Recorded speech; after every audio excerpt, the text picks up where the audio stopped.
اللهم انصر أهلنا في غزة وفلسطين. بنشاهد الأيام دي فيديوهات كتير جدا للعديد من الفنانين والفنانات لمساندة أهلنا في غزة وفلسطين، ومنهم الفنانة إليسا اللي عملت وقفة كده وعملت دقيقة حداد على أرواح شهدائنا في غزة. وكمان احمد العوضي شفناه بيقول كده لكل اخواته، بيقدم رسالة اننا نبتدي نعمل افعال لا اقوال. وكمان هنشوف في الفيديو حفيدة الفنان شريف منير، وهي كده بتتحدث عن غزة واهلها، وكمان معاها مامتها اسماء شريف منير.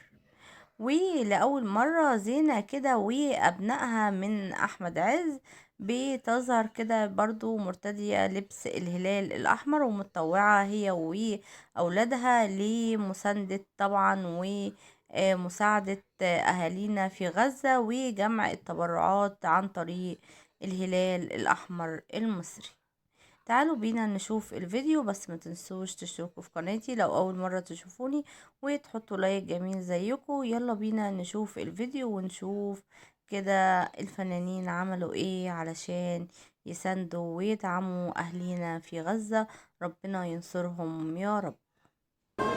انا مضطره اعمل شغلي لانه لازم اعمل شغلي، بس نحن عارفين شو عم بيصير اليوم، ورح ناخذ دقيقه صمت نوقف كلنا لاجل فلسطين ولاجل كل الشهداء اللي عم بيروحوا.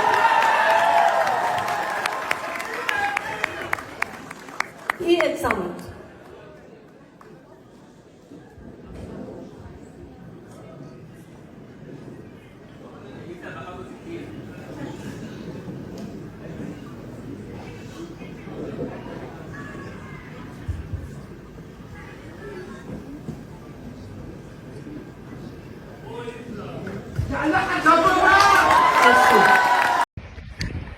مساء الفل على كل اخواتي.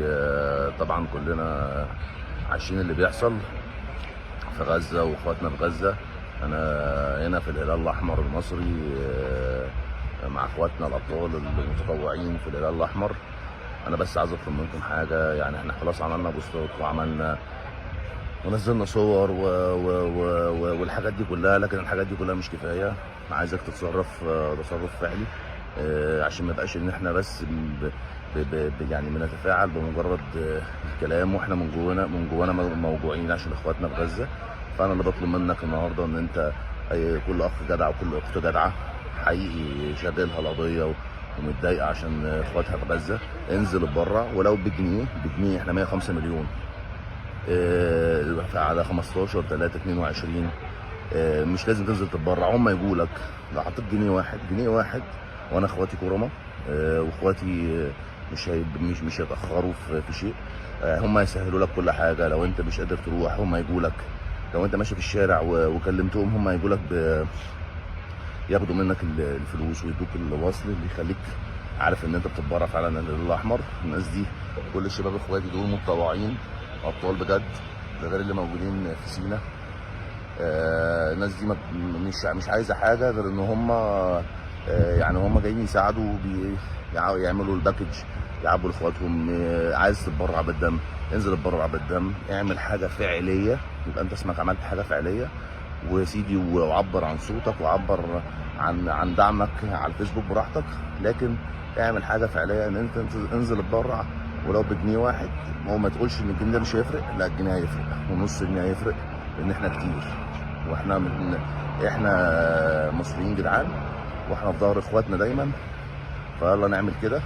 والهلال الاحمر ده حاجه كبيره جدا جدا جدا. لو تعرفوا الناس دي بتعمل ايه، مش مجرد اكل وشرب ومساعدات، يعني حاجات كتيره جدا. وانا بشكر كل اخواتي دول بجد جدعان.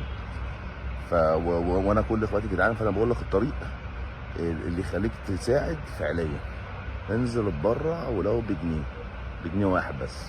مفيش حد معهوش جنيه. قوية فريق الهلال الأحمر المصري كفريق دولي.